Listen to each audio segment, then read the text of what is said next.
शहरातील rough and tough ग्रुपच्या वतीनं आयोजित फॅमिली समर कॅम्प 2025 दिनांक 21 मे ते 26 मे दरम्यान कारंजा क्रीडा संकुल मैदानावर उत्साहात पार पडला।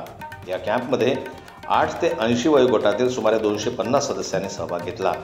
दैनंदिन झुंबा डान्स, योगा, ॲक्युप्रेशर व हास्य व्यायाम यासारख्या उपक्रमांच्या माध्यमातून सहभागी सदस्यांनी आरोग्यदायी जीवनशैलीचे धडे गिरवले। कार्यक्रमाचा समारोप आमदार सौ सईताई डहाके यांच्या अध्यक्षतेखाली झाला। प्रमुख पाहुणे म्हणून डॉक्टर राम गुंजाटे, एसटी आगार व्यवस्थापक मोरे, पोलीस उपनिरीक्षक सुभा नावळ व क्रीडा संयोजक पराग गुल्हाणे यावेळी उपस्थित होते।